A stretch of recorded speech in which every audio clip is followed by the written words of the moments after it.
नमस्कार, मैं हूं आपका दोस्त विजय विद्रोही। आप देख रहे हैं अनकट। तो 11 अगस्त को एक फिल्म रिलीज हो रही है, लाल सिंह चड्ढा, और देश में एक बड़ा वर्ग लाल पीला हो रहा है। हैशटैग इस्तेमाल हो रहे हैं कि लाल सिंह चड्ढा फिल्म का बायकॉट कर दिया जाना चाहिए।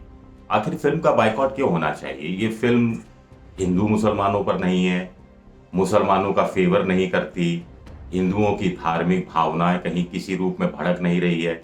यहाँ तो कैरेक्टर ही सिख है। आमिर खान की फिल्म है। आमिर खान हिंदू मुसलमान से शायद इस कदर परेशान हो गए हैं कि इस फिल्म में खुद का किरदार उन्होंने सिख के रूप में दिखाया है। नहीं तो लाल सिंह चड्ढा कोई भी हो सकता था, हिंदू भी हो सकता था, कोई दूसरा भी हो सकता था। तो कहानी इस फिल्म की फॉरेस्ट गंप नाम की एक फिल्म आई थी। मैं आपको थोड़ा सा बता दूं, सिर्फ 1 मिनट लूंगा। अमेरिका में ये फिल्म बनी थी 1994 में, 6-7 ऑस्कर मिले थे। तो उसमें फॉरेस्ट नाम के एक आदमी की कहानी थी जिसका आईक्यू लेवल बहुत कम था, 75 होता है। उसका सब हंसी मजाक उड़ाते हैं। एक लड़की है जेनी नाम की जो उसका साथ देती है, वो बहुत तेज दौड़ता है तो उसको फुटबॉल टीम में रख लिया जाता है। वहाँ वो बहुत काफ़ी प्रतिष्ठा भी हासिल करता है, लेकिन पता नहीं फिर उसका क्या दिमाग सनकता है कि वो सेना में भर्ती हो जाता है, वियतनाम की लड़ाई में जाता है, उसका एक बडी बन जाता है, खास दोस्त बन जाता है। अमेरिकी सेना की टुकड़ी पर वियतनाम की सेना वाले हमले करते हैं तो वो फॉरेस्ट गंप वहाँ से भाग खड़ा होता है, क्योंकि जेनी ने कहा था कि खतरा है तो भाग जाना। फिर उसको याद आता है कि दोस्त तो पीछे छूट गया, वापस आता है, दोस्त तो नहीं मिलता, लेकिन घायल अमेरिकी सैनिक मिलते हैं जिनको एक एक करके वो बेस कैंप तक पहुंचाता है और बड़ी वाहवाही लूटता है। उसके बाद वाटरगेट कांड का भी जिक्र है, JFK कैनेडी से भी मिलने का जिक्र है, और निक्सन की बात भी इसमें कही गई है। अंत में वो अपने प्यार की तलाश में निकलता है, अपने प्यार को यानी जेनी को हासिल कर पाता है, नहीं कर पाता है, क्या होता है ये मैं छोड़ देता हूँ आगे के लिए। तो इस फिल्म पर आधारित है। तो आप देखिए इसमें कुछ तो है नहीं ऐसा। तो फिर आमिर खान का विरोध हो रहा है, क्योंकि आमिर खान ने ये फिल्म बनाई है।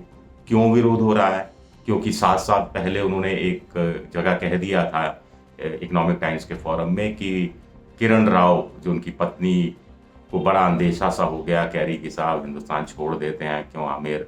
और फिर आमिर ने जोड़ा कि ये अपने आप में ये जो सोचना ही बड़ा डरावना है कि कोई आदमी कहे, कोई शख्स कहे कि भाई हिंदुस्तान छोड़ देते हैं, तो कहीं हिंदुस्तान छोड़कर वो तो जाने वाले नहीं। जरा सी बात कही थी, फिर इसकी सजा भी मिल गई। मान लीजिए आमिर खान ने गलती की थी, मान लीजिए हिंदुओं की भावनाओं को बड़ा उन्होंने उत्तेजित कर दिया था या हमला कर दिया था उस पर, तो सजा भी मिल गई।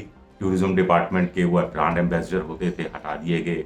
करोड़ों का विज्ञापन कुछ कंपनियों से उन्हें मिलता था, वो मिलना बंद हो गया।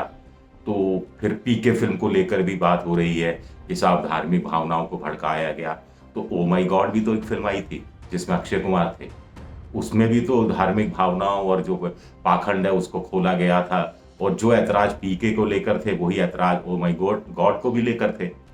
परेश रावल भी एक किसी ऐसी फिल्म में थे जो पाखंडियों की पोल खोलने वाली फिल्म थी, तो उस पर तो कोई फसाद नहीं हुआ, उस पर तो कोई बवाल नहीं बचा।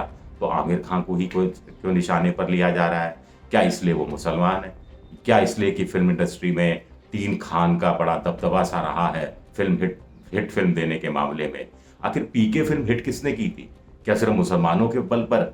80-20 के हिसाब से चला जाए तो क्या 20% के हिसाब से फिल्म हिट हो गई थी? बड़ा हिंदुओं का वर्ग गया था। सलमान खान के इतने बड़े फैन कहाँ कहाँ मिलते हैं? जोधपुर में जो हिरण वाला मामला था, तो उसमें जो हम जाते थे कवर करने, तो जो भीड़ आती थी उसमें बड़ी संख्या हिंदुओं की होती थी, हिंदू लड़कियों की होती थी जो बड़ी फैन होती थी। सलमान खान, शाहरुख खान, फिर सैफ अली खान को भी जोड़ लिया जाए तो 4-4 खान हो गए। इनके मुकाबले हमारा अक्षय कुमार और अजय देवगन, 2 हिंदू हीरो। उससे पहले एक ऋतिक रोशन थे, हिंदू हीरो। तो क्या ये हिंदू मुसलमान हम फिल्म को भी लेकर करते रहेंगे? और अब देखिए आमिर खान ने जो बयान दिया, अगर उस पर ऐतराज है तो आप कोर्ट चले जाइए, मुकदमा दर्ज कर दीजिए, FIR लगा दीजिए, फांसी चढ़ा दीजिए, लेकिन रोजी रोटी कमाने के अधिकार पर तो आप रोक नहीं लगा सकते। फिल्म बनाने का तो अधिकार है, और एक फिल्म बनती है तो उससे 500 लोगों को रोजगार मिलता है, और उस 500 में से एक बड़े वर्ग हिंदुओं का भी रहता है। सारे मुसलमान नहीं होते, या सारे कुछ और ईसाई नहीं होते, सिख नहीं होते, हिंदू बड़ी संख्या में होते हैं। तो कुल मिलाकर 1-1.5 साल फिल्म का निर्माण का काम चलता है। डायरेक्टर हो गया, प्रोड्यूसर हो गया, फिर उसके बाद एक्टर हो गए, टेक्नीशियन हो गए, कैमरामैन हो गया, वीडियो एडिटर हो गया, स्पॉट बॉय हो गया, रोजगार मिलता है। हिंदुस्तान में 500, 600, 700 फिल्में हर साल बनती हैं। इसमें से चर्चा में कितनी आती हैं? 30, 40, 50 फिल्में आती हैं चर्चा में। तो अगर यही माहौल रहेगा तो फिल्मों को लेकर भी हम क्या दुनिया में हम कहीं बदनामी झेलनी पड़ेगी। इस तरफ भी हमें सोचना चाहिए। और राष्ट्रवादी कोई है, हिंदूवादी कोई है, उसका पूरा मापदंड आंकलन किसी कलाकार का उसकी की फिल्म के आधार पर लिया जाएगा क्या? फिल्म तो वो कोई सी भी बना सकता है।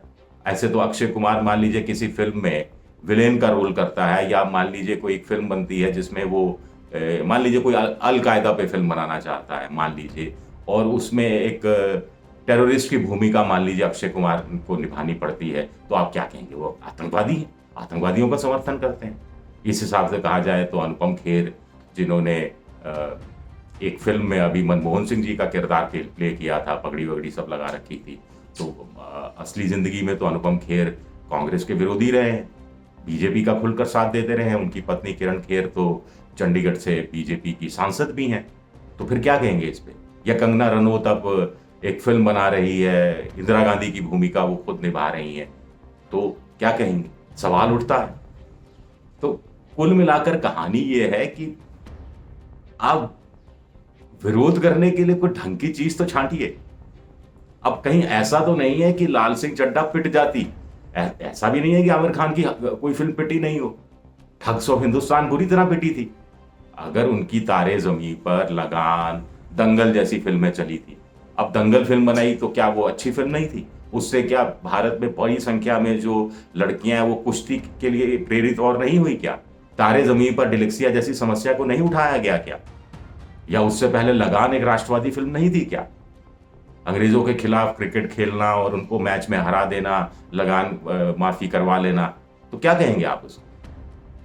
तो फिल्म है, किरदार है, कल्पना है और इमेजिनेशन है, कलाकारों की अभिव्यक्ति है, कला है। इसको इसी रूप में लो, इसी रूप में लिया जाना चाहिए। नेताओं को तो राजनीति चमकानी है, राजनीति करनी है, वो अपनी तरफ से बयान देते रहेंगे, लेकिन आम जनता को तो समझना चाहिए। अब कुल मिलाकर अक्षय कुमार की पृथ्वीराज चौहान फिल्म पिटी थी ना, क्यों पिट गई थी? या लोगों को फिल्म सिर्फ इसलिए देख लेनी चाहिए थी आगे बढ़ बढ़ के क्योंकि वो अक्षय कुमार ने बनाई, और अक्षय कुमार राइट विंगर माने जाते हैं, और सम्राट पृथ्वीराज चौहान अंतिम हिंदू सम्राट थे। तो ऐसे काम नहीं चलता। लोग अपने हिसाब से फिल्म देखते हैं, अपने हिसाब से उसको बॉक्स ऑफिस में हिट कराते हैं, या पिट जाती है फिल्म।